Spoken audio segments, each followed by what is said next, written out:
За отчетноста на партиите за предвремените парламентарни избори кои треба да се одржат на 11 декември, за пораките од еврокомесарот Хан, во ова отворено студио разговарам со двајцата професори Тонина Уновски, Александар Даштевски, со председателот на Институтот Интегра Љупчо Ристовски и со новинарот Дејан Андоновиќ. Добар ден и добре дојдовте. Добар ден, благодарам на поканата. Едно прашање до сите четворица.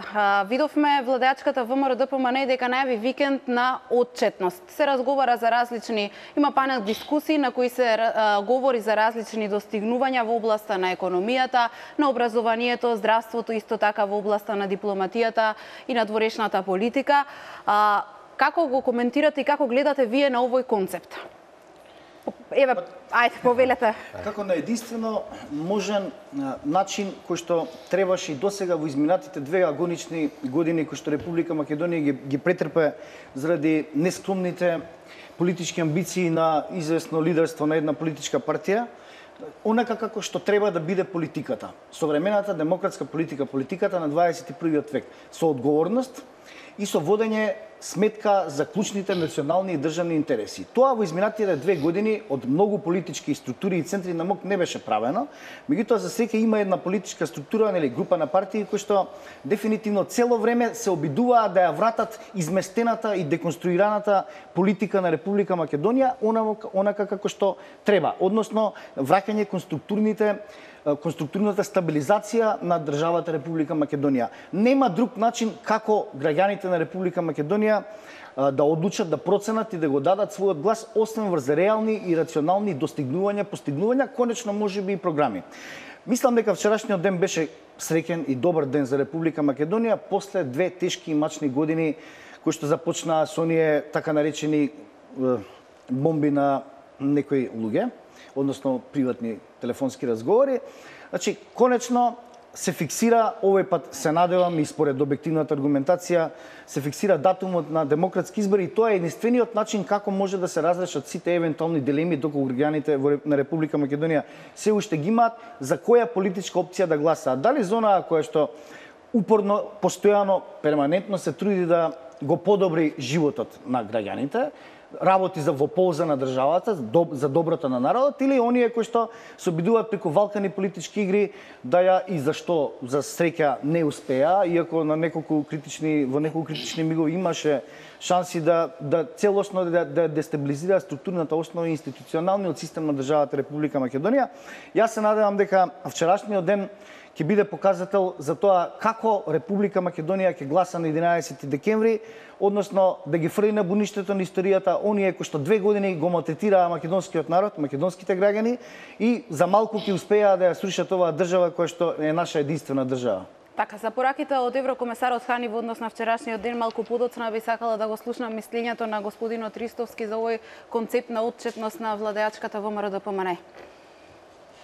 Прво и основно за волја на вистината, доблесно е да се признае и јавно да се каже дека отчетноста е врвен дострел во политичко однесување на било кој политички субјект.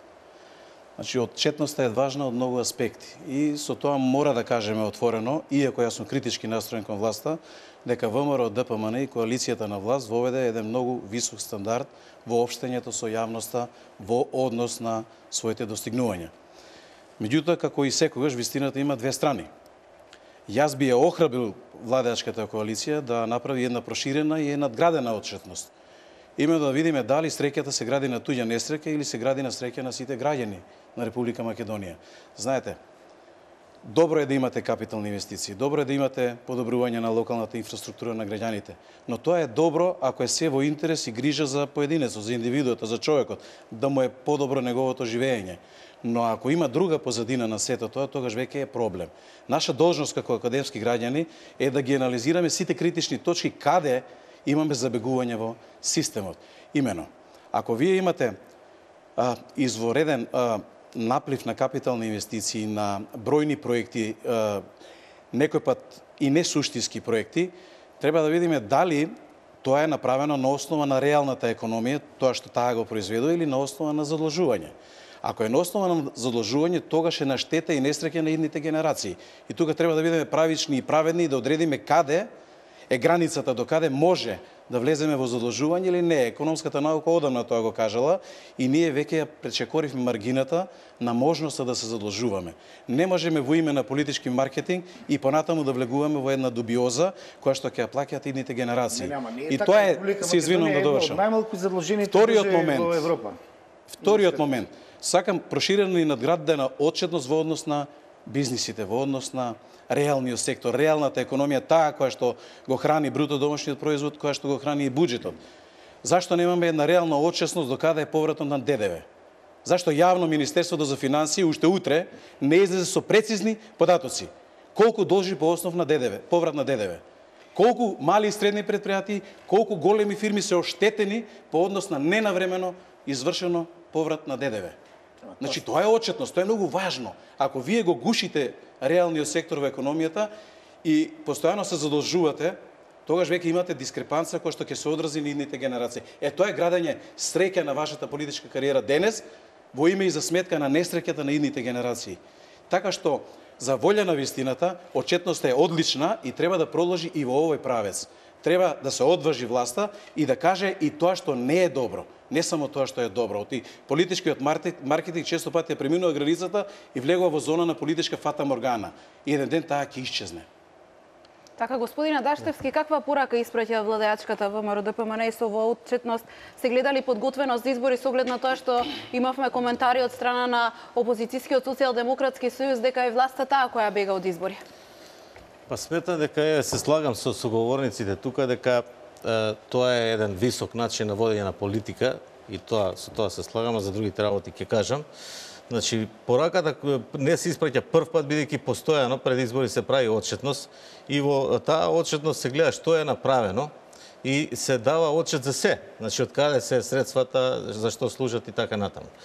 Сега ќе кажам нешто што, бидејќи да не се повторуваме, значи што ни владеачката партија, ни опозицијата не го кажала, значи кога се прави политика, се тргнува од одредени столбови за правење на политика, односно пилари, како што ги викаат во англосаксонските земји, затоа што таму се дава таа отчетност. Во САД и во Велика Британија, не од други причини, таму има претежно бипартизам, нели? Две партии се главни, а другите се помали партии. И сега тука, значи тука власта тргнува од главните столбови и зошто, да речеме, опозицијата нема никаков успех. Не можете вие да кажете ќе ја зголемам ја платата сега, а да не објасните како. Значи тоа нема логика никаква. И тоа е едно, а второ, не, ако зборуваме веќе за отчетност, а ваму нема никаква отчетност, нема никаква идеја за водење политика, значи нормално е дека граѓаните ќе изберат таа опција што сметаа дека ќе може да ги води во идниот период, а не опција која нема ниту програма, ниту политика на терен, ниту кадри да ја води. Нормално дека од тие две работи ќе изберете подобрата. И што се однесува до тие пилари, прво се почва нели со она како ќе се подигне производството, па понатаму се оди према енергетиката, инфраструктурата, образованието, здравството и така натаму. Значи воопшто опозицијата не зборува за тие работи, а позицијата, односно власта, ги има воспоставено тие пред 10 години. И сите кога се чудеа зошто е проектот Скопје 2014 година, тоа стартуваше градежната оператива. Ние немавме доволно добра градежна оператива и поради тоа почна со Скопје, со помали градежни оперативни зафати. Фирмите кои со тоа се занимаваат во меѓувреме купија машини, купија тие градежни капацитети кои се потребни за проширување на градежното производство.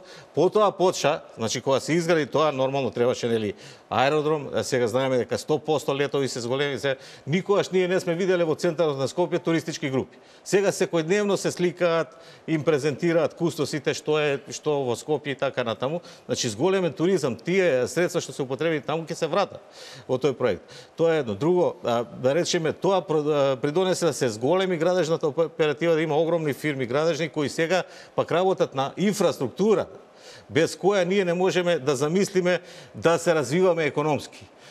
Инфраструктурата, исто така и енергетиката. Ние имавме мал проблеми поради тоа и во политичките, меѓународните односи, меѓутоа, кога ќе се заврши тој проект, ќе видиме колку значи тоа. Во една емисија, министерот, односно вице-премиерот Никола Тодоров рече дека само за една година во клиничкиот центар Мајка Тереза поради тоа што се преминало од мазут на газ, се заштедиле 200.000 евра. Замислите сега неготивно хидроцентралата која ќе ставите на газ. И пола Македонија и индустријата која ќе ставите на газ. Сега ова што се зборува дека тоа на туѓа сметка се прави и тие пари на туѓа сметка тоа е у цел свет е така. Значи, најзадолжени земји се првата економија на свет, САД и Јапонија. Немате вие обарт, а Македонија е трета најмалку задолжена земја во Европа. Значи, немаме никакво прекумерно задолжување. Меѓутоа, кога ќе ги направите вие, кога ќе направите 3 правци, например, сега се прави нели патот кон Охрид, од Кичо, па се прави и пруга, се врзуваме со Драч, едно пристаниште преку Бугарија, доколку се направи, гледаме дека една фаза е направена веќе, се врзуваме со Бургас пристаништето, кој е 30 пати поевтино од Солунското пристаниште, ако веќе зборуваме за економија. И тие работи на вас ќе ви донесат сами резултати. 40 хидроцентрали. Имаме веќе во Богданци направено кое задоволува производство на струја на ветерница, на ветер, струја на ветер за 60.000 граѓани. Значи, сите тие работи се добро смислени, добро испрограмирани, меѓутоа, најважно е што во текот на правењето на тие работи се става од каде ќе бидат средствата, се дава рок кога ќе бидат направени и се даваат фази направени. И цело време тоа се контролира. Ова што го прашавте, само да го доодговорам, значи, кога ќе биде она што викаме дали се сега спремни или беа претходно поспремни или после ќе бидат.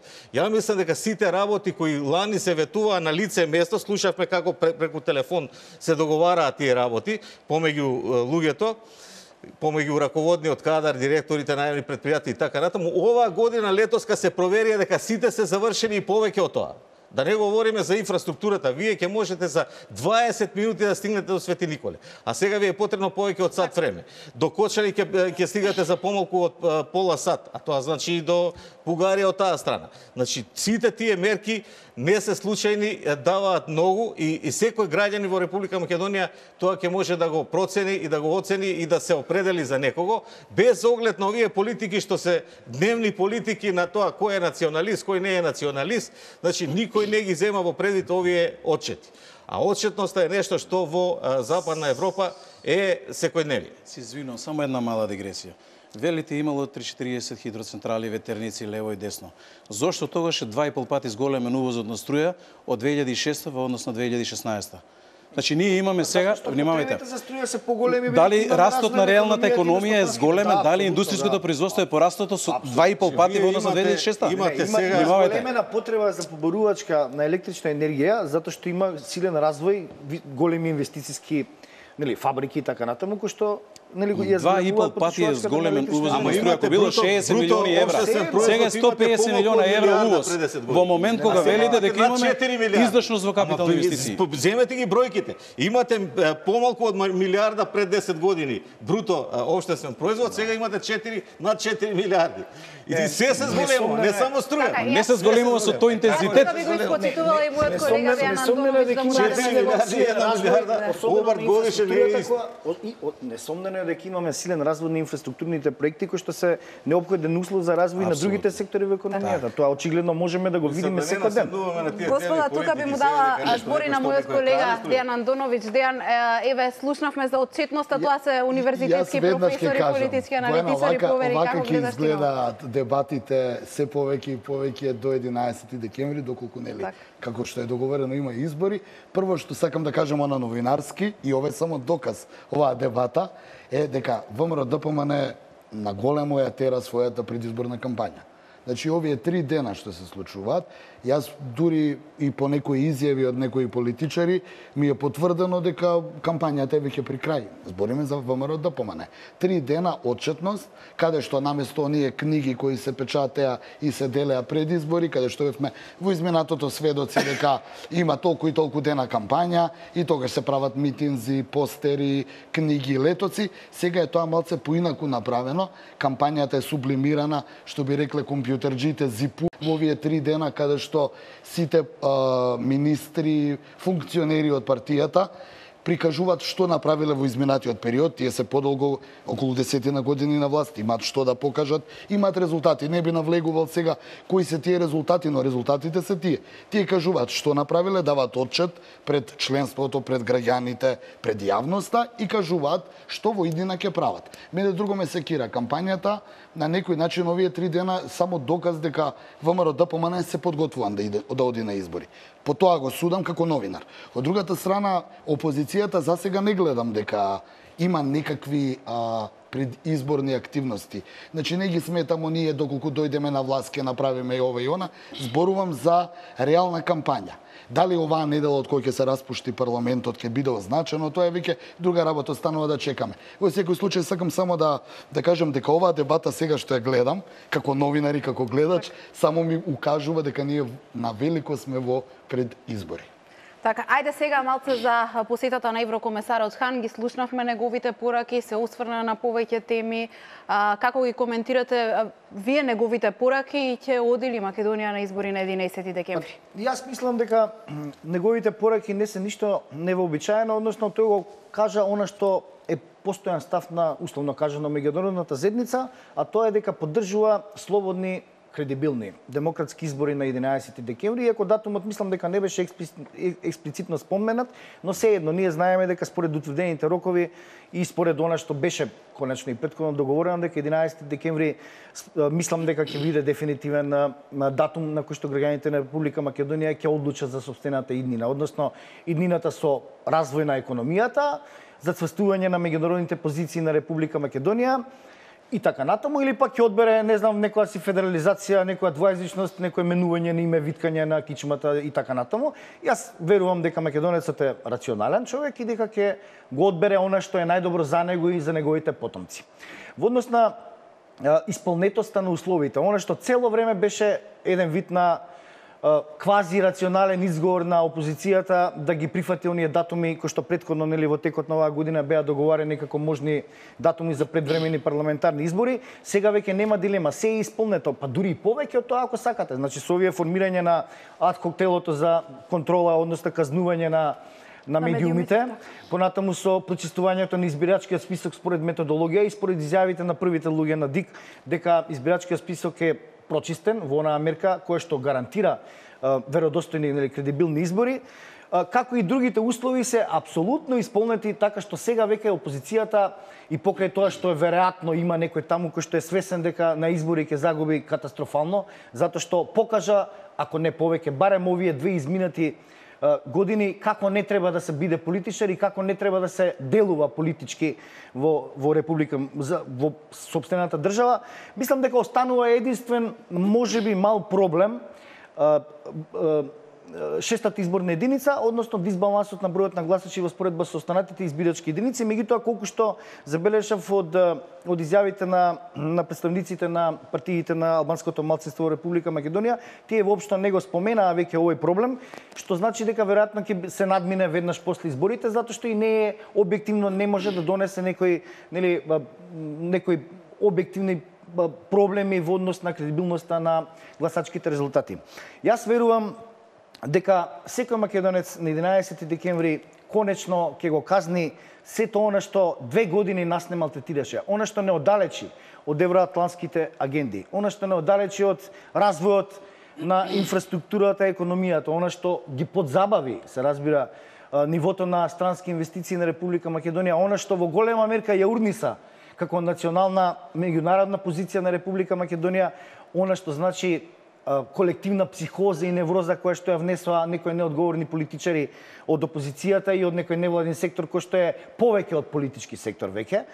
Мислам дека тоа на 11 декември македонците ќе го казнат и Република Македонија ќе се врати конечно кон уставот, кон меѓународното право, кон нормалните демократски принципи на функционирање и се надевам дека потоа веднаш после таа голема победа на македонскиот народ, на македонските граѓани, ќе се поништи Пржинскиот договор и сите оние неуставни, антиуставни институции и ќе се стабилизира она што се нарекува политичка ситуација и политички одраз на Република Македонија во реалност. Господин Аристовски, Хан, си замина исполнети ли се условите за фери демократски избори? Видете, тоа и работна обврска и задача на ХАН, на представниците на Европската комисија исто така, да прават проценка до каде течат подготовките за изборите и дали има некои критични точки кои што во дадена фаза треба да се санираат за да не се пропушти овој датум 11 декември. Знаете, ние можеби сите очекуваме идеални услови за избори, затоа што се соочиме со еден руиниран автократски модел на владење во изминативе 10 години. Пореметени се основите на владењето на правото, значи руинирана е. Не, се извинувам, ќе кажам и за тоа. Значи, идејата на ХАН е да провери докаде се условите за избори и тоа си е сосема во ред.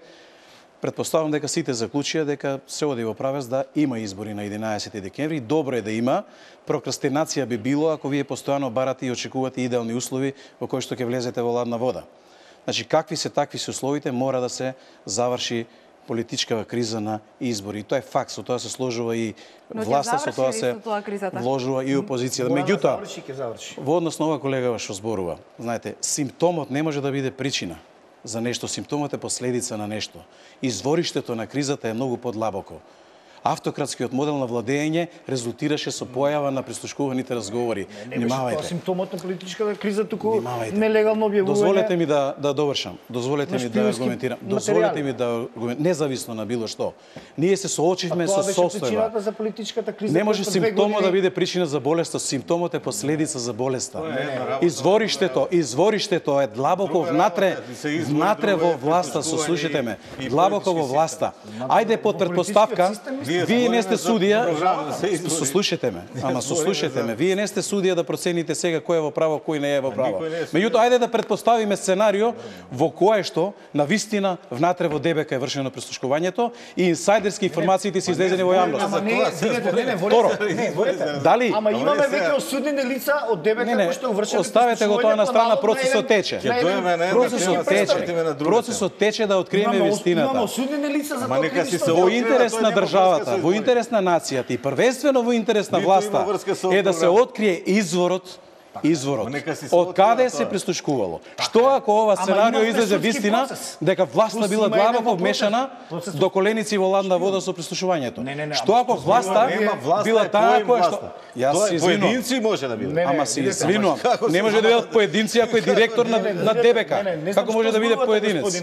Кој ја набавил опремата? Која била потребата на оваа влада да набави опрема од десетици илјади? Политичка партија дава луѓе десетици милиони евра со цел воајеризам да внесе во спалните соби на граѓаните. Тоа не треба да разговараме. Тоа е предмет на правосудните органи. Господине, внимавајте. Значи 24.000 прислушкувани мобилни телефони. Се извинувам, дали може на кој го докаже тоа? Се симптом кој укажува дека имаме осудувалата потреба за автократија во владењето. Никакви државата Република Македонија има безбедносни институции кои што си набавиле. Истата таа држава формира специјално јавно обвинителство за која вие зборите треба да се укине. Оставете ако има институции, нека има институции да се довршат работата. За Ханескан. Не збориме за... Се извинам, само ова да му дојаснам на господинот. Ај не смееме да збориме за... Не ги знае фактите, вака сега. Значи, Република Македонија си има свој безбедносни... Вие ги знаете фактите? Да, ги знам фактите. Добро. Да, јас им верувам на институциите на системот. Значи, институциите на системот донесоа правосилна судска одлука за некои во тек, ако не се лажам, во дека направиле кривично дело, ја злоупотребиле својата службена положба во ДБК и мислам дека човекот се спогоди за намалување. Значи тука сме согласни, прислушкувањето е вршено во ДБК. Така? Не, од човек кој што ја злоупотребил својата службена положба. Само иницијативно. И бил откриен, не, па веројатно по нарачка на некои политички представници кои што ги гледаме улиците на Скопје. Сте влегли во ДБК? Ама тоа е факт, господине, вие ги почитувате ли судовите Република Македонија? Вие знаете дека има правосилна секој ќоше озвучено и секој ќоше има видеокамера. Господине, се знае точно кои се работни задачи на секој што влегол. Но вие му верувате ли на судот на Република Македонија? Има правосилна судска постапка, значи и решение со кое што е осуден некој си човек таму кој што бил технички началник во ДБК на судот и тој тоа што се случи во Пржино и специјално не може странците да му веруваат. Не знам дали ме разбирате. А ние во Македонија да не му веруваме. Така, но никако го заборавивме Хан во оваа дискусија. Затоа викам за Хан збориме со Хан напрекине. Затоа мене тебе не ми се ја еднаш дојдов кај вас со емисија да зборуваме за доаѓање на Викторија Нуланд дебатата се претвори повторно во СЕО. Зашто се прави тоа? Не, па СЕО треба да се укине. Затоа што нема други аргументи за избор. Очигледно и тоа ќе се направи. Тоа се единствени аргументи СЕО да има доброто на државата на видели, нема програма, нема работа на терен, нема така, ајде да го слушаме мислењето на колегата Дејан Андоновиќ. Дејан, ја следеше и ти посетата на еврокомисарот Хан. Јас само за Хан, за ДБК не ви зборувам, не ги гледам спојувањата, но во секој случај еврокомисарот Хан вчера беше во Македонија да провери до каде е расположението на политичките партии и дали ќе се придржуваат на она што е договорено. Тој излезе вчера и даде една по мене овака моја анализа, една обична изјава каде што рече важно е изборите да се подготвени, да бидат изведени на начин во кој никој не може да ги критикува. Тоа му е првата поента и втората поента му беше дека изборите не се се, тие се темел за враќање на земјата на патот кон евроинтеграциите. Мене тоа и ова е многу симптоматично. Ова последнава реченица, ако ми дозволите накратко, бидејќи е многу важна, многу ретко се зборува во јавноста за овие изјави кои што се доаѓаат во континуитет од редица меѓународни представници. Значи тие велат Република Македонија мора да се врати кон евроатлантскиот пат. Па Република Македонија никогаш не се оддалечи од евроатлантскиот пат. Па Република Македонија постојано разговара со институциите на Европска унија, значи ние го водиме тој процес на реформи, на диалог, предпристапен и така натаму. А особено ние сме исто така како да кажам, придружна членка веќе на НАТО. Значи, ние учествуваме во мисиите на НАТО ширум светот. Значи, ориентацијата на Република Македонија кон ЕУ и кон НАТО е несомнена. Па таа никогаш не била доведена по знак прашање. Да го дослушаме колегата Дејан Андоновиќ, има интересна анализа како се во ова го разбраа политичарите во нашата земја. Тоа мене поентата ми беше нешто друго. Дојде еврокомесарот, дојде, види си, отиде. Тоа е, нели сме го гледале 20 кусур години. Па ја мислам и у претходната држава истото беше. Кога има некоја криза, тие ќе дојдат, ќе одработат денот, ќе си отидат. Тоа е мојата перцепција као новинар, бидејќи сум бил и на терен, па сум ги гледал. Но мене ми е интересно нешто друго. Интересни ми се изјавите после средбите. Хан вчера имаше средба одделно со лидерите на политичките партии, имаше одделно средба со представниците. Прво почна премиерот Димитриев кој рече дека изразил задоволство што сите партии се согласни дека се исполнети условите за фери демократски избори. Од позиција на премиер. Не навлегувам технички за спроведување на избори. Добро. Одиме на беа исполнети. Да, втората изјава е на лидерот на ВМРО ДПМН Груевски кој изјави дека со Хан констатирале дека се исполнети условите за одржување на изборите, но дека Груевски посочил дека изборите се единствениот начин за излез од политичката криза, а за веродостојноста на целокупниот процес и градењето доверба потребен е ангажман и придонес на сите останати партии. Искача Заев после таа изјава, каде што не го кажува баш така. Вели, изразена е заедничка согласност дека е неопходно сите политички партии и институции, вклучувајќи го и собранието, да испочитуваат обврската за слободни и регуларни избори. Тоа е веќе направено. Што ми е поентата у моето искажување? Дека после разговорите со Хан, сите некако повторно на истата линија си остана. Значи да, еве Заев изјавата конкретно. Да, меѓутоа таа може да се чита и во некој контекст. Ти преска рече само да докажам дека овој пат СДСМ ќе може да избега од. Сакам само да кажам преска што рече. Затоа што тоа ќе биде дефинитивен доказ дека СДСМ не сака демократски избори, затоа што знае дека македонскиот народ нема да гласа за вакво СДСМ кое што нуди двојазичност, промена на име, федерализации и какви веќе се не глупости. Само сакам за крај албанскиот фактор да го кажам, каде што ДП лидерот Тачи пред малку ти рече, почна за албанците да збориш, пошто новинарски ги гледав, ја може ти не се слушнал, Тачи излезе и рече ние ќе ги признаеме изборите, но ако бидат регуларни. А што е сега тоа регуларност? И тоа е меѓу со двеоштрици. Тој што губи има право да се лути, нели? Значи дали ризикуваме повторно? Тоа беше разговор у новинарските кулари, дека можеби ова се е така, но се уште не е сигурно дека ќе бидат дека ќе има избори и дека кога ќе завршат изборите ќе почне втората варијанта. Да те потсетам, у 7:05 на прошлите избори излезе Заев и рече дека изборите се нерегуларни. Ама тој нивен како проблем, пример го кажувам. Затоа велам дека се уште овие изјави на Република Македонија веќе не смее да се замара со глупостите на некои политичари и политички партии. Доста беше веќе. 2 години ние станавме колективна лудница во Република Македонија. Значи се исцрпува колективната енергија, се изместуваат приоритетите, се изместува рационалното, логичното, нормалното. До кога веќе ние ќе бидеме заложници на група луѓе кои што сакаат само фотелја заради фотелја, односно не знам, пари, а не заради реални проекти кои што ги гледам. Даштевски така повелете. Не се произнесов за Хан, значи нема да се пуштам во политика, само за Хан ќе зборувам. Токму за значи, тоа. самото доаѓање на комесарот Јоханес Хан, ако се сеќавате, тој не дојде во април, не дојде на крај на мај, бидејќи нели се изборите на 5 јуни. Значи сметаше дека не се исполнети условите и дека неговото доаѓање може да направи само поголема штета. И он во еден наврат рече дека ние наместо да помогнеме, повеќе ние одмогнавме само во процесот. И поради тоа, самото негово доаѓање, гледате што се случи со доаѓање прво на Хојти, па доаѓање на Викторија Нулан. Значи, нивното доаѓање значише договор на 31 август, како што беше договорено со нив. Не е тоа да доаѓа он па си оди, како што вика Деја, туку проценката дека треба да дојде, значи дека ќе се одржат парламентарните избори и тоа ни една партија не може да го избегне затоа што целиот процес се води со учество на меѓународната заедница.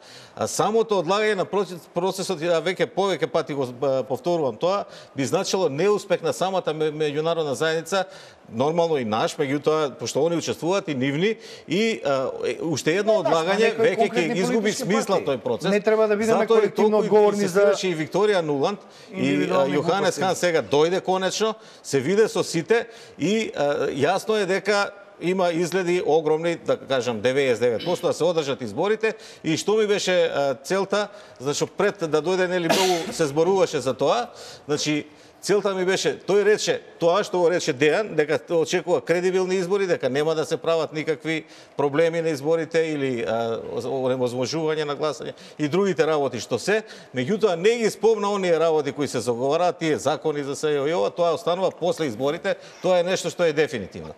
Буџетот кој мора да се донесе затоа што тој не зависи од одлуката на сите 4 партии заедно, тука се гласа слободно, тој не е дел од никакви преговори, исто е прво на дневен ред, така што сметам дека со неговото доаѓање јасна е една работа, дека мора да се одржат, еве да кажеме, слободни, фер, демократски и како што викаат они кредибилни или веродостојни избори и дека тоа ќе биде направено во понеделник после гласање за буџетот на Републиката. Буџетот не може да биде проблем затоа што конечно и самата ВМРО ДПМН кажа дека ако се СДСМ ја освои довербата, може да направи веднаш ребаланс на буџет. Да го слушнеме и господинот Ристовски, а подоцна ќе ги погледнеме и мерењата на јавното мислење. Меѓународен представник кој што доаѓа од пријателска меѓународна организација, држава или било како, тој меѓу другото праќа дипломатски пораки. Ако Хан рече дека Македонија треба потоа после избори да се врати на евроатлантскиот пат и така натаму, тоа значи дека перцепцијата се извинува. Перцепцијата на Брисел се разликува од вашата перцепција и од перцепцијата можеби на власта. Значи дека перцепцијата на Брисел е дека Македонија е длабоко настрана од патот на интегрирањето во Европската унија. Се извинувам да довршам. Да, меѓутоа дипломатската порака е таа. Сакале ние прифатиме или не, тоа е друга работа. Втора дипломатска порака. Хан се сретна со специјалната јавна обвинителка. Даде кредибилитет на специјалното јавно обвинителство и даде порака дека истрагата мора да оди до крај, вистината мора да излезе на виделина. Завршили изборите или не, јас би советувал на власта и таа ако добие проширено и надградено специјално обвинителство, власта треба да е заинтересирана вистината да излезе на виделина. Ако сака да се испере себе си, ако сака да си го поврати кредибилитетот, вистината мора да излезе во моментот. Вистината е длабоко инкриминирана. Апропо, значи бројни беа пораките на Хан и власта треба да ги чита и јавноста ќе ги чита. Значи тоа да, не вака како што ние сакаме. За прв пат откако е формирано специјално обвинителство повеќе од година дена, нешто што го збореа они, значи добро ме подсетивте, за прв пат е предупредена специјалната јавна обвинителка, што до сега не беше, да си ја гледа својата работа, а не да зазема страна во процесот. За прв пат.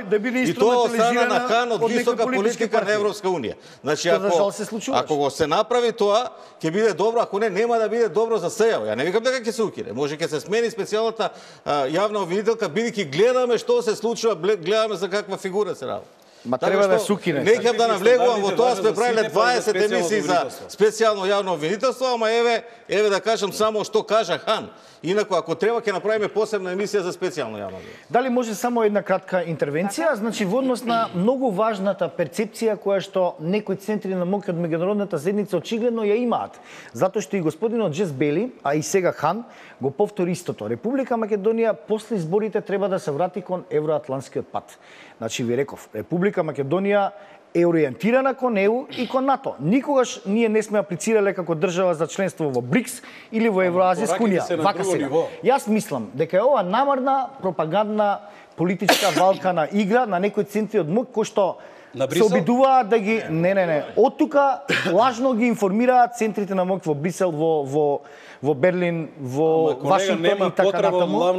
Фактите говорат едно. Република Македонија пер капите е најголем контрибутор во мисијата во Авганистан на НАТО. Што сакате поголем доказ дека ние сме ориентирани како држава и како клучни, големи политички партии кон НАТО? Уште повеќе тоа станува збор за Европската унија. Па ние направивме безброј реформи во институциите на системот, во законите, во подзаконските акти, за да го прилагодиме нашето законодавство да биде компатибилно со ЕУ. Значи ние постојано го следиме тој процес и ги слушаме нивните упатства најчесто во полза на државата и во полза на поефикасно, поефективно функционирање на институциите на системот. Но оваа лага дека Македонија, односно некој во Македонија е против ЕУ и против НАТО е огромна глупост, е огромна невистината и мислам дека е само политичка манипулација на некои центри на моќ што не и мислат добро на Република Македонија и кои што се веројатно истите кои што ги објавија и тие глупости така наречени бомби. Замена на тези, не се работи за тоа. Во европското друштво не влегол никој што не ги исполнил европските стандарди и кој што не работи по европските принципи и вредности. Години да ги исполниме, тоа е процес. Република Македонија, јас ви молам, Република Македонија, намерењето на демократија на светски реномирани научно-истражувачки институти. Добро. Падна на ниво на хибриден режим. Нема држава, нема нација, нема политички систем, јас се извинувам. Нема политички систем кој што влегол хибриден режим во Европска унија. Нема, изминатите 2 години се согласувам. Изминатите 2 години Република Македонија во демократскиот дострел на ниво на хибриден режим. Сега ќе ви кажам. Тоа е страшно негативно достигнување за владењето на право нема. Во изминатите 2 години го приве свет. Па прочитете го приве. Ама што? Па извештајот на приве партиски извештај на СДСМ. Како извештај на приве? Па нема, молим те. Извештајот на приве партиски извештај на СДСМ. Па тоа е што само очигледно. Би се навратила повторно на изборите на 11 декември, се прават мерења на јавното мислење. Се истражува рейтинг агенциите веќе се подготвуваат за избори, го мерат јавното мислење. Денес ќе излезе најновата анкета на Институтот Димитрија Чуповски. Предлагам да погледнеме тука за што станува збор и каков е рейтингот на партиите кој го измери Димитрија Чуповски. Доколку утре се одржат предвремените парламентарни избори, довербата од граѓаните повторно ќе ја добие владеачката партија ВМРО ДПМН, покажува најновото истражување на Институтот Димитрија Чуповски. На прашањето за која политичка партија би гласале на следните избори, 27,6% од испитаниците одговориле ВМРО ДПМН, а за Социјалдемократскиот сојуз се изјасниле дека ќе гласаат 16,1%. Од албанскиот блок ДУИ ужива поддршка од 6,3%, додека 2,9% од анкетираните изјавиле дека ќе гласаат за ДПА.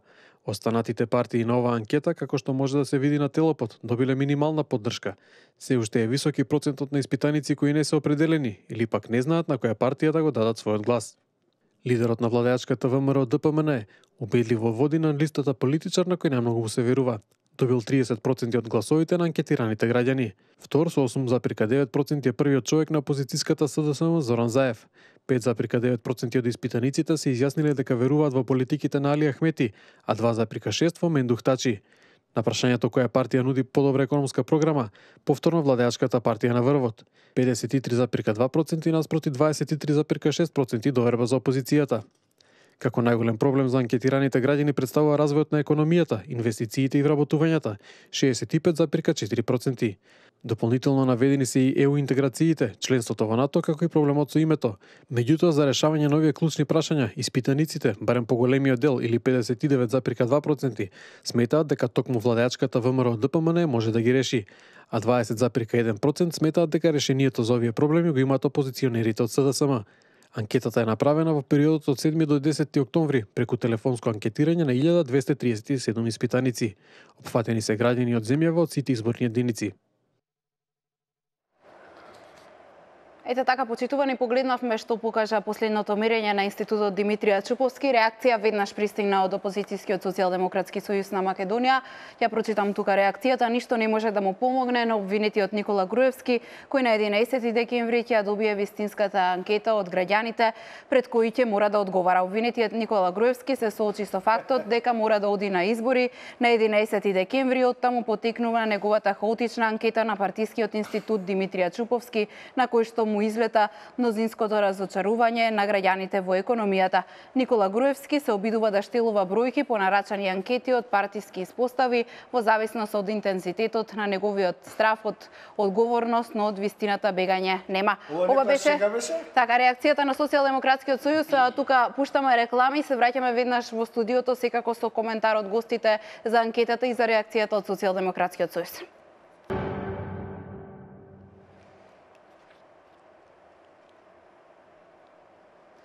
Почитувани, повторно сме назад во отвореното студио на телевизија Нова. Разговараме за отчетноста на партиите, за изборите кои треба да се одржат на 11 декември, за посетата на еврокомесарот Јоханес Хан, за рейтинзите на политичките партии.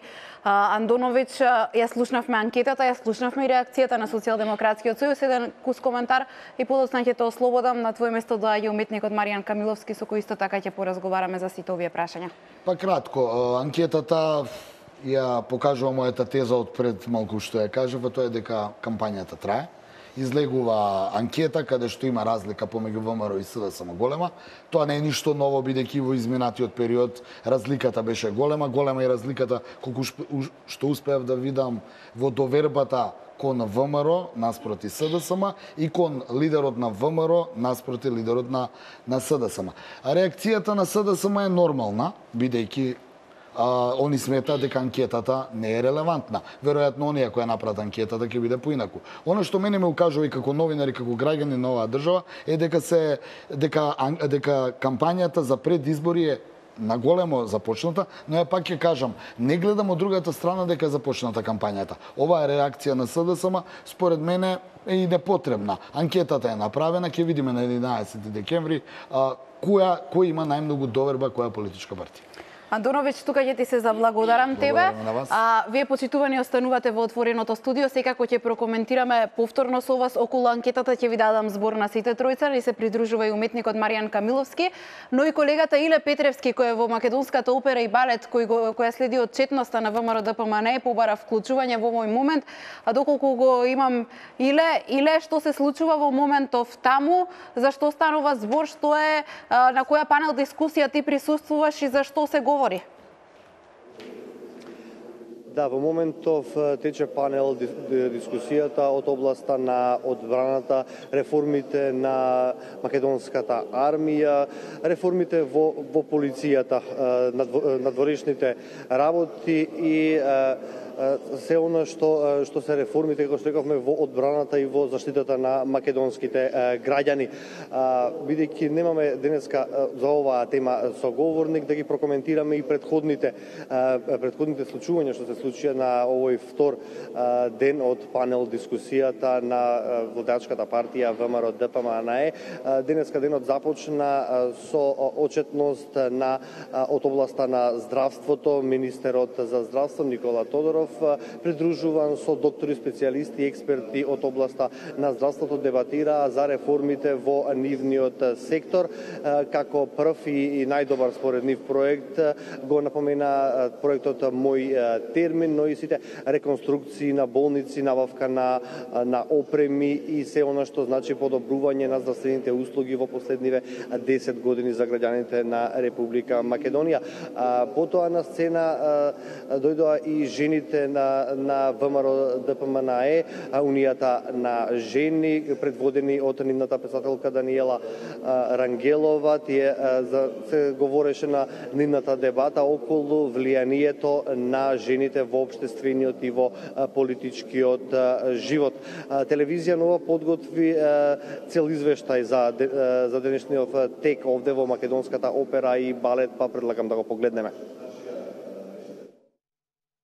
Владеачката ВМРО ДПМНЕ ги представи реформите и проектите реализирани во областа на здравството во последниве 10 години. На денешната панел дискусија министерот за здравство го потенцираше проектот Мој термин, кој е позитивно поздравен не само од домашната јавност, туку и од странските експерти од областа на здравството, државната и детската кардиохирургија, новата болница во Козле, едукација на доктори во странство, набавките на нова опрема во болниците се само потврда дека здравствениот систем има подобрување во овие 10 години.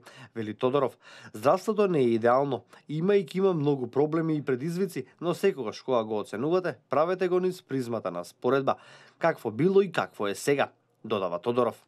За прв пат Македонија има многу сериозни здравствени податоци.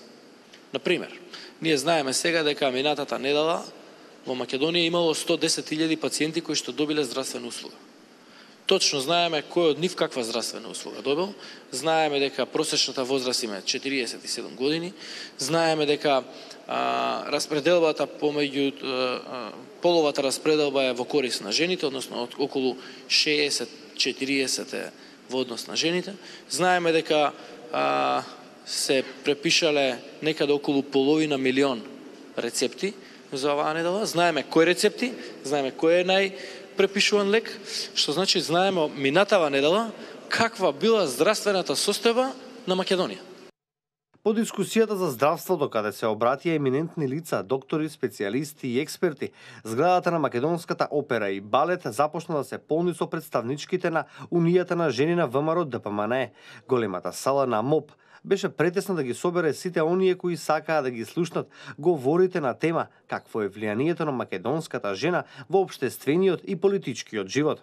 Донесовме нов закон за превенција, спречување и заштита од семејно насилство, кој што е особено важен за нашето општество, бидејќи имаме добра правна регулатива со носењето на законот, но имаме проблем што се уште не е подигната свеста кај жртвите на семејството на жртви на семејно насилство и заради тоа и треба и работиме, и треба повеќе да работиме на подигнувањето на свеста на оние кои што се жртви на семејно насилство, но секако и економското јакнење на жените, кое што е многу важно за едно општество како и за општественото живење во нашата држава. Денеска е втор ден од панел дискусиите на владеачката партија. Во текот на вчерашниот ден своje излагање имаа владините министри задолжени за економски прашања од редовите на ВМРО ДПМНЕ. Тие ги потенцираа вработувањата, намалувањето на невработеноста, странските инвестиции, градењето на инфраструктурата, зголемувањето на платите и пензиите во последниве 10 години. Оваа тродневна панел дискусија завршува утре со голем собир на партијата во спортскиот центар Борис Трајковски, каде обраќање ќе има и лидерот Никола Груевски.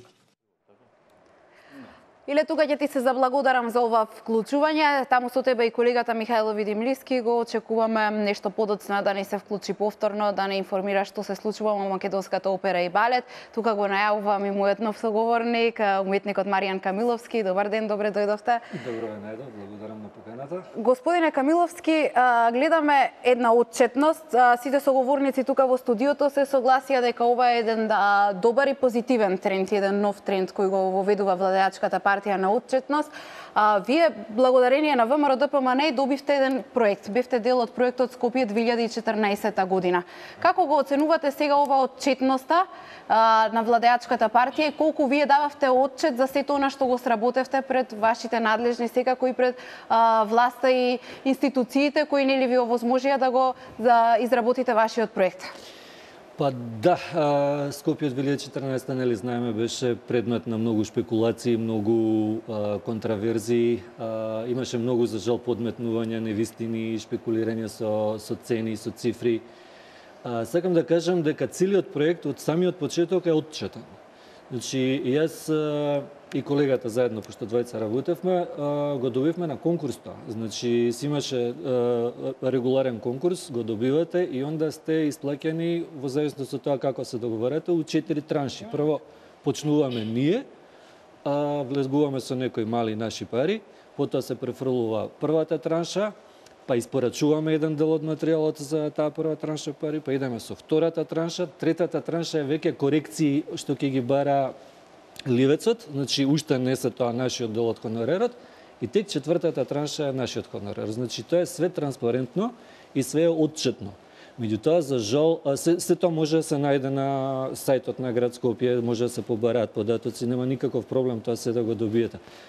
Проблемот е што свесно се иде на лажење и на манипулирање. Значи, мора за жал, пошто јас освен што сум уметник, се бавам и со маркетинг и сум учествувал у политички кампањи на ВМРО и знам како се прават тие работи. Значи, цело време се прави еден театар кај што е главната цел да се сврти јавното мнение. Воопшто не е целта да се дојде до релевантните податоци кои се сега и тука.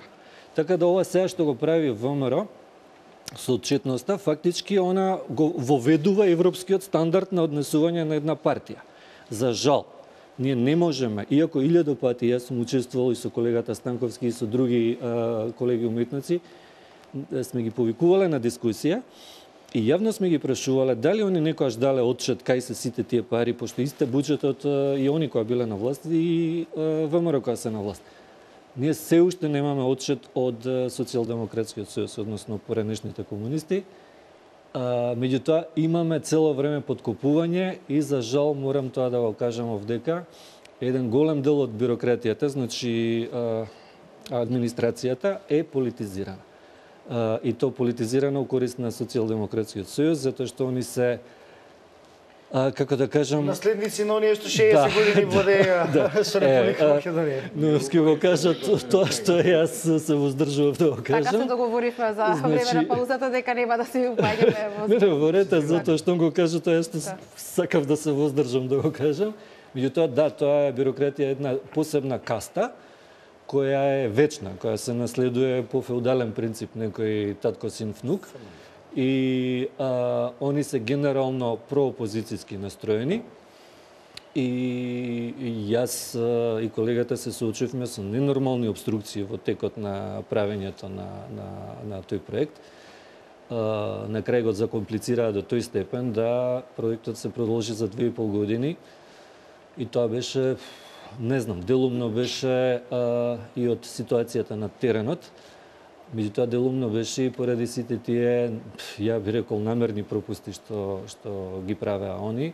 Од друга страна, градоначалникот му се врзани рацете, не може да реагира на тој начин што би им запретил со одредени санкции, затоа што веднаш се потегнува истиот оној принцип на плаќање во Европска Унија, дека некој ги злоставува, дека некој ги брка по политичка овака, меѓутоа реално тука треба да се направи една сериозна реформа, да добиеме професионална администрација, која ќе биде аполитична и ќе си ја брка својата работа. Мала дигресија, така, кратка само. Значи, ако велите дека се е транспарентно, зошто најголема државна тајна е цифрата која што е потрошена за Скопје 2014 до овој момент? Не е тајна, зашто би било тајна? Нека на отчетот се излезе и се даде точно по објекти, по институции, не се каже висината на јавниот тендер што било објавен, висината на анексите што се приклучени на јавниот тендер. Тие податоци најдете си ги сетовите како не? Јас тоа ви го кажам сега дека ги има да одговор во однос на јавноста е скусена во однос на конечната цифра на чинење на проектот 2014 по објекти има конечна цифра затоа што тоа е динамика. Уште се гради. Порачунете дали може да се вратиме на резултатите колонадата. Еве го гледаме македонскиот театар. Значи тоа се сведе. Ние гледаме објекти, не гледаме цифри. Во студиото со соговорници. Дали може да го кажете? Цифрите може да се видат. Не, до сега да. Меѓутоа треба да се тоа се сублимира у една цифра. Тоа што го кажат верувам дека овој разговор проектот не е само овој плоштадот. Ама има згради, така не е Има останува трајно 3-4 проекти кои вредат можда дупло од Скопје и тука се прави за Господине Даштевски. За анкетата, дали може јас да кажам? Да, би се навратила повторно на анкетата, навистина ни е забавно овде во студиото, соговорници, динамични луѓе, сите сакаат да кажат што повеќе нормално, да. Верувам дека оваа дискусија ќе продолжи и надвор кога ќе излеземе надвор од студиото. Ја погледнавме анкетата, рековме нема да си упаѓаме еден во друг на збор, дека ќе си го кажеме сите, дека ќе го кажете сите вие својот став. Господине Науновски, повелете вие. Ви благодарам. Јас мислам дека треба да се биде скептичен кон резултатите од анкетите, затоа што емпириски е верификувано дека тие не секогаш го одразуваат вистинскиот одраз на духот на народот, односно на мислењето на колективниот дух на македонскиот народ, кој што е многу интересна во теоретска смисла, една категорија која што не покажува некој, како да кажам, некоја податливост кон политичка пропаганда, особено кога таа се судира со националните и државните интереси на македонскиот народ, а тоа во изминатите агонични, тешки, мачни, интензивни, во неубава смисла на зборот 2 години беше случај. Јас мислам дека оваа анкета која што ја слушнавме, веројатно не е точна. Јас мислам дека ВМРО-ДПМН ќе победи многу поубедливо отколку што овие анкети ги го покажуваат тоа. Односно десницата во Република Македонија. Значи не мислам при тоа само на ВМРО-ДПМН, туку мислам нели и на други политички партии кои што ги изразуваат автентичните интереси на македонскиот народ. Јас мислам дека ВМРО-ДПМН сигурно ќе освои повеќе од 62 пратеника, а тоа го темелам врз едноставниот и лесно проверлив факт преку различна методологија. А тоа е, па луѓе, кој ќе гласа, кажете ми вие, за ваков СДСМ? Кој ќе гласа за политичка партија со вакво актуелно раководство, кое што како политичка платформа за развојот на Република Македонија најавува целосна двојазичност на територија на Република Македонија? Кој македонец ќе гласа за таа партија?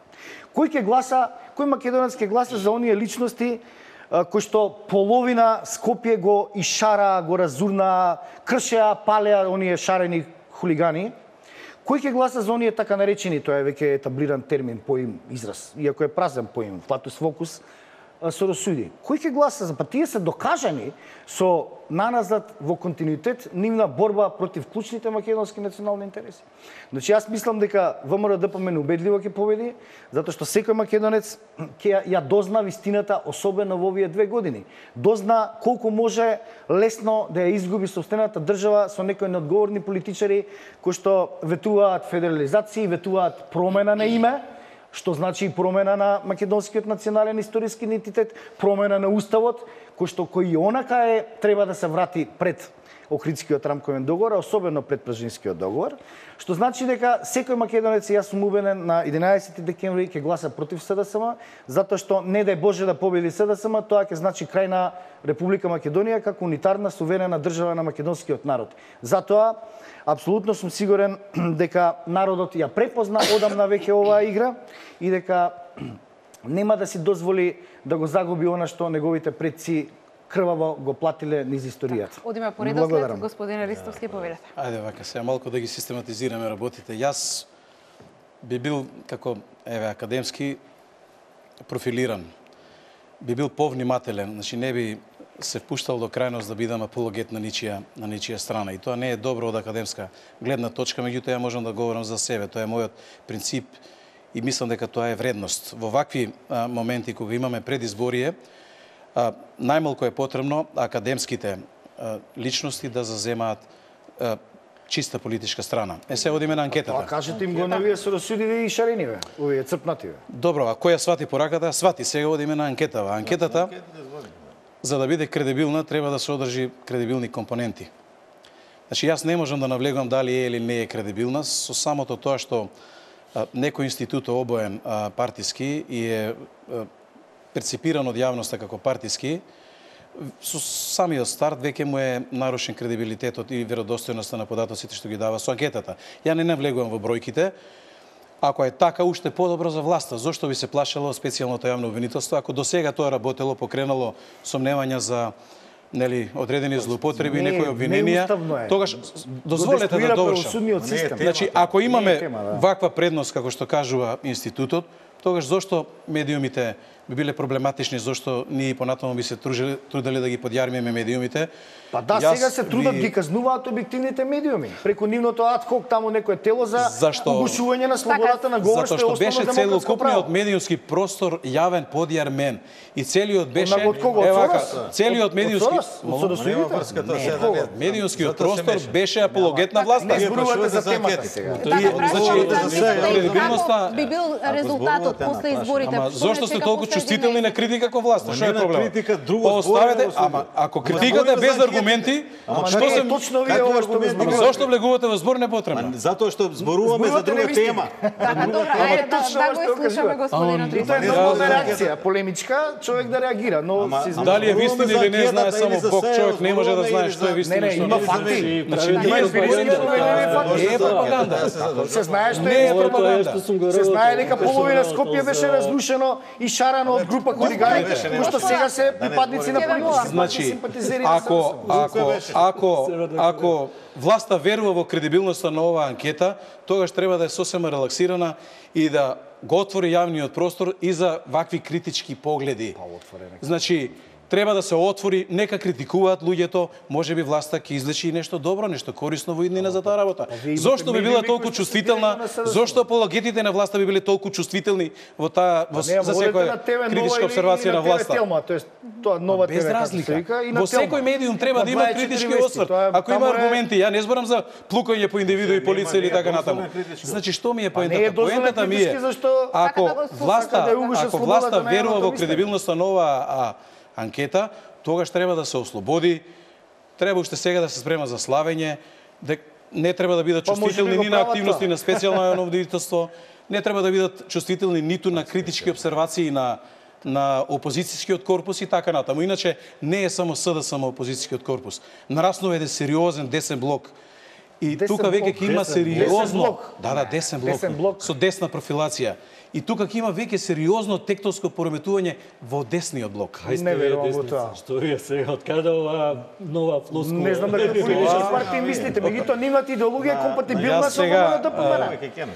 Значи, ако мислите на достоинство на генералот Стојан Чангелов, ако мислите на Народна демократска партија на Јанко Бачев, и ако мислите огромен е процентот на сите веродостојни анкети од луѓе што се неопределени и што не сакаат да гласат за ниту еден од партиските бастиони во моментов.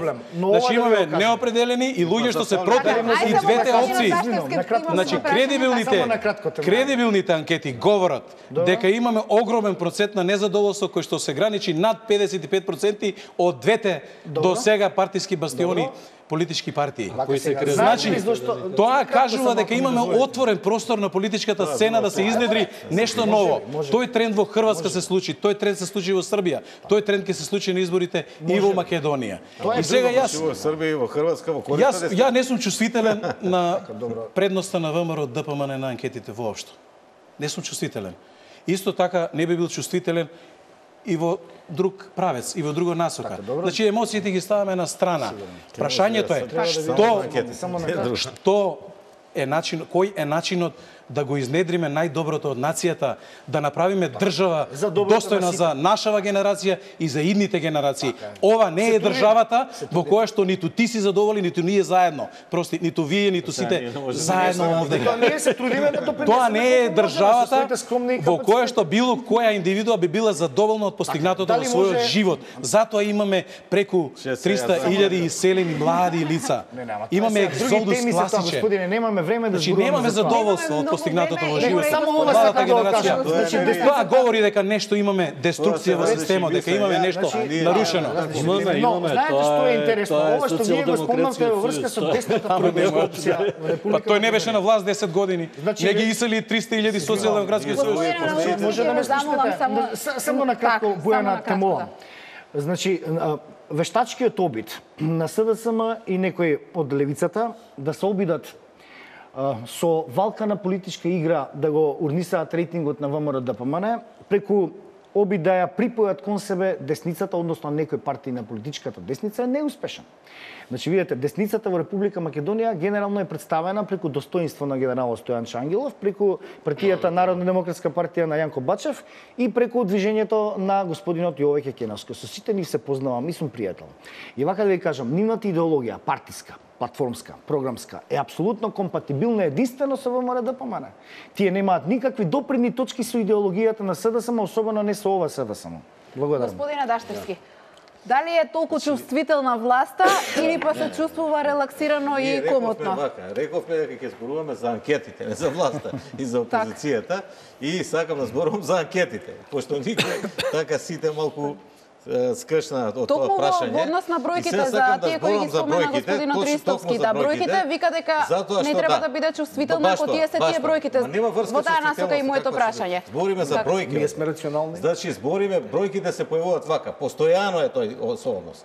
2:1 е СДСМ, ВМРО-ДПМН и нивните коалиции, односно коалициони партии, и 3:1 е Никола Груевски со Зоран Заев.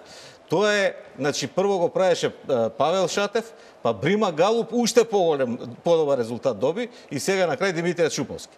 Значи, тоа се повторува 3 пати во континуитет. Пред неколку месеци или пред месец дена, не знам точно, имаше соопштение на портали од страна на Ири кој рече дека не сака веќе да прави анкети бидејќи соодносот е тој. Сите аналитичари и во десница и во левица викаат дека не може преку ноќ да се смени рейтингот на една или на друга партија, тоа може да варира плюс-минус 1%. Значи, вкупно 2%. Така што тоа е реалната состојба во Македонија. Ние можеме да збориме за секакви работи, режими и не знам што, меѓутоа реалната состојба е тоа. И пред некој ден со еден колега во друга емисија дебатиравме и тој рече: поразот е извесен, бидејќи тој како е од другата страна, дали ќе биде 5 или 15, исто му се фаќа, значи извесен е пораз. Се знае на кого се дава мандатот. Мандатот претседателот на држава во рок од 10 дена го дава на партијата која победил. Да формира влада. А се друго е прашање на преговори. Тој резултат се должи на тоа што не успеа сите овие работи што ги збори господинот со специјални јавни обвинители. Не успеа балканите политички методи во политиката. А од друга страна, ако се сеќавате, претседателот на ВМРО-ДПМН рече, не знам колку, дали има година, дена или пола година, или 6, не знам колку месеци има, јас веќе не се занимавам со дневна политика, ќе се занимавам со резултати и со готови проекти. Значи, со исполнување на ветувањата кон граѓаните и од тогаш овие резултати почнаа да растат, се врати оној рейтинг пред изборите 2014 кој што си беше, а кој што беше малку нарушен во време на бомбите. Значи, тоа е реалната ситуација со анкетите. Нема врска тоа дали е загрижена власта или не е загрижена. Ја немам никаква перцепција дека никој од власта е загрешен, напротив. Тие сакаат постојано да одат на избори и сега ако не се одржат изборите, ќе можеме да се прашуваме дали кој е виновен, затоа што почнаа од опозицијата да напаѓаат ово е виновен, овој викаат ово е виновен. Меѓутоа до сега 25 април, 5 јули јасно е кој е виновен за одлагање. А тоа е исклучиво поради рейтинзите и поради анкетите. Значи, анкетите покажуваат тоа, не сакам да идам. Другиот месец, анкетите покажуваат тоа, не сакам да идам. Ако се проблем списоците и медиумите, сега нели тоа нема никаков проблем. Тоа видовме дека не ни имало 500.000 фантоми, 300.000 фантоми, 100.000 фантоми, туку 30.000 претежно од Југозападна Македонија, каде што веќе се избришани тие 30.000 и нема дилема. За медиумите што се случи? Дали се планираше да се укинуваат телевизии, да се тоа уште го да се казнуваат уредници и на крај се формираше адхок тело. И тоа не е добро, затоа што тоа адхок тело само казнува ова. Медиумите се веќе друга тема. А рейтинзите, рекохте сте работеле на кампањата на ВМРО-ДПМН, реални се или нереални овие анкети што се појавуваат во последниот период, со оглед на тоа што претпоставувам дека гледавте во режија, ме известија дека сте таму, ја слушавте и реакцијата од Социјалдемократскиот сојуз. Реални се, цело време се работи.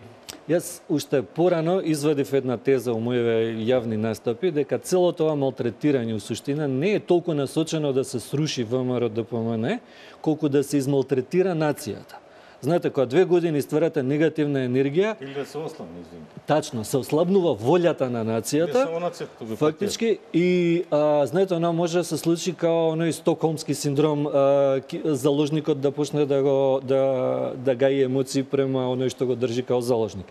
Значи, има тука дел вистина, може да е радикална моја шпекулација, меѓутоа ние фактички од 2006 откако е дојден ВМРО, нема една позитивна критика за било што е направено од страна на владата, а тоа да биде кажано од опозицијата дека тој проект или тој потек политички е коректен.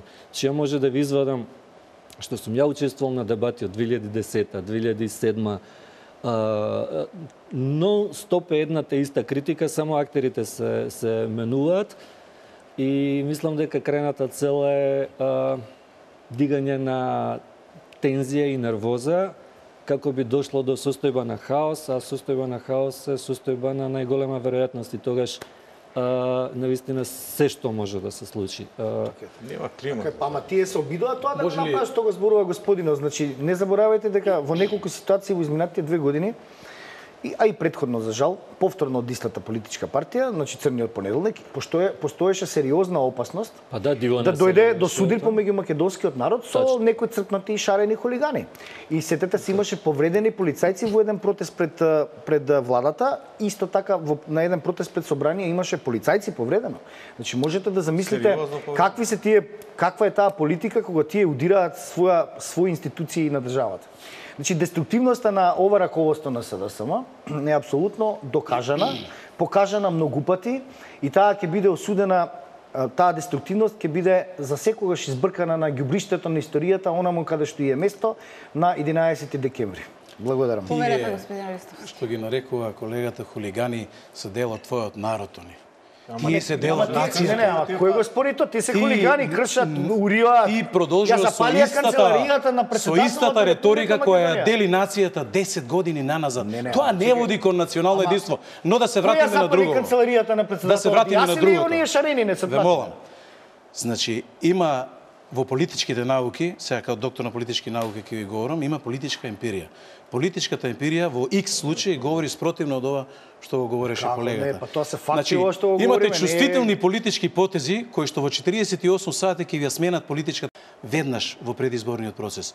Нека ВМРО ДПМН настапи со носители на листи и со првите носители на листи, со тие што беа инкриминирани во разговорите што беа објавени. Какви разговори? Тие што се предмет на истрага во специјалното јавно обвинителство, ќе видите како климата ќе се смени за 24 часа и ќе видите каков ќе биде рейтингот на ВМРО ДПМН тогаш. Зошто го кажувам ова? Затоа што ве молам, политичката анализа говори. Политичката анализа говори дека довербата на јавноста во специјалното јавно обвинителство расте. Над 65% расте. Јавноста ја очекува вистината. Ако јавноста очекува вистината, јавноста ќе ја добие вистината. Тоа треба да се укине веднаш. Немојте со лични дисквалификации, тоа не доликува. Не доликува на една академска дискусија. Јас не употребувам лична дисквалификација за ниту еден од вас. Сега не разбирам сега. Не гледам она емисија која беше за емисијата која беше на МТВ интервјуто не сум го гледал ја. Не, видете. Па не може така. Значи ако говориме за анкетите, кредибилните анкети ја очекуваат вистината. И вие треба да очекувате вистината. Ја не верувам дека вие сакате ако некој е длабоко вмешан во криминал и корупција, тој да се провлече низ системот и да помине туку така. Ама си имаме институции на која порака ќе пратиме на идните генерации на македонци? Накусот сите очекувам одговор на прашањето ќе оди ли Македонија на 11 декември на избори. Ве молам накусот сите да ја завршиме оваа емисија. Мора да оди затоа што тоа е демократскиот начин како да ставиме крај на оваа агонија која што е предизвикана од неодговорни политичари и од раководството на една политичка партија која што намашта да ги следи своите идеолошки постулати за доброто на државата. Таа се стана своја спротивност и се обиде со шпионски материјали да ја деконструира целата нормална политичка демократска атмосфера која што дотогаш владееше до пред 2 години во Република Македонија. Играта е препознаена, маските се паднати, личностите кои што сакаа да ја урнисаат Македонија за да ја федерализираат, за да го сменат името, за да го сменат уставот, односно да ја направат двојазичност. Веќе и децата ги знаат и тие ќе бидат казнети. Не, тоа се приказни за двојазичност. На 11. Какви приказни? Па тоа Заев го кажа, што зборувате? Ма тоа го кажа Заев, какви приказни, господине? Вие лажете оденек? Ќе си ја каже кампањата. Ама па тоа јавно тој го кажа. Што зборувате вие сега? Кого манипулирате? Па Зоран Заев во неколку наврати кажа дека ќе воведе двојазичност на територија на цела Република Македонија. Тоа е факт. И ниту еден македонец нема да гласа за тоа. Се надевам и верувам, се разбира. Ајде, господине Доколку биде Камиловски, тоа така како што ве молам, одиме поред господа. Господине Камиловски, повелете. Македонија сака на избори да иде веќе година дена нанасат. Дали СДСМ сака да иде на избори, тоа е веќе проблем на СДСМ. Меѓутоа, реално ние имаме проблем со Социјалдемократскиот сојуз, затоа што ја закочува нацијата и економијата на нацијата. Еве сега гледам и со буџетот нешто прават некои блокади.